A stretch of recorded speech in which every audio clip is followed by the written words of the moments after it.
Hello everyone, my name is Intensely Curious, and this is Earth. And as it stands, she's rather poorly at the moment, but luckily enough, I've got some ideas to help fix her up. Now I'm not sure how many of these we can do today, but I'm sure we can take steps towards them. So come with me and let's fix this big old bitch. Okay, so first idea. We need to build a space elevator. Okay, so bear with me now. A space elevator is basically a really strong cable that is attached to Earth and some kind of station situated in geostationary orbit. It stays in the sky due to centrifugal force from the Earth's rotation. Now, why we need this is simple. Plastic. Plastic. You're shit out at being bags and carrying water. But other than that, you're just a bitch to get rid of. And I'm sorry mate, you've got to go. There is so much plastic on Earth. OurWorldInData.org put the current tonnage of plastic on Earth at 79,000 tonnes. And the problem with plastic is it takes anywhere from 20 to 500 years to degrade. Another problem with plastic being is it's very hard to safely burn, and if done incorrectly, releases damaging chemicals into the atmosphere along with soot, which could contribute heavily to climate change. So, how in the ever-loving monkey testicles do we get rid of it? Space elevator.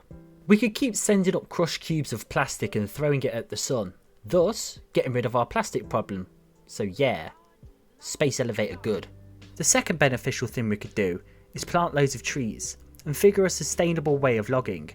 Team Trees is currently doing a fantastic job of doing so, planting over 7.1 million trees as of May 2021. But other than the charities helping, we could set up sustainable tree farms used for harvesting. That way, we don't have to worry about deforestation. Third thing, sustainable energy. Now this one isn't too far-fetched, and progress is being made. Solar and wind farms are increasing by the year, but we need to make use of the whole planet. Our energy demands grow daily, and we cannot carry on burning fossil fuels for two main reasons. First being that we're running out of them, and the second being is its damaging effect it has on the atmosphere. I mean, are we even using volcanoes yet? So imagine a volcano next to the sea. Water from the sea can be pumped into the volcano and the turbines above the opening can be powered by the steam. Now there's always the chance of eruption, but I've thought of that. Tungsten plating for directional lava flow.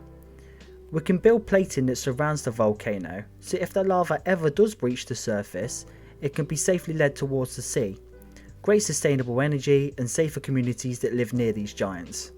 Now remember, this is all based on wish and fantasy. I have no idea if it'll work, it just sounds like it might. The fourth thing we can do is just nuke all the jellyfish. I don't know how it'd help, but I just have a really strong feeling it would. Fucking jellyfish.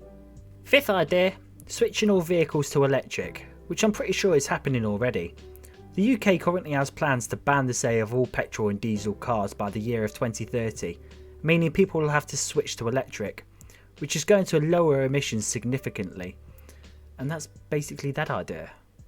Okay, so there's some ideas on how we can fix Earth. Well, not fix Earth, but stop damaging it long enough to let it repair itself.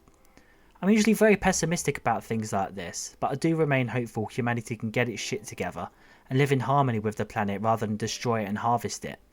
We have to learn sustainable ways of living before we move to Mars. Because I can just see us doing it to planet after planet unless we change our behaviour now. And it's not like all these things are out of your control. You can get energy efficient bulbs, you can make sure to take extra care to recycle. Go outside and plant a tree. And I'm not being hypocritical here, I'll make a conscious effort to change too. Look at all the things our species has done already. I'm confident we can do this too.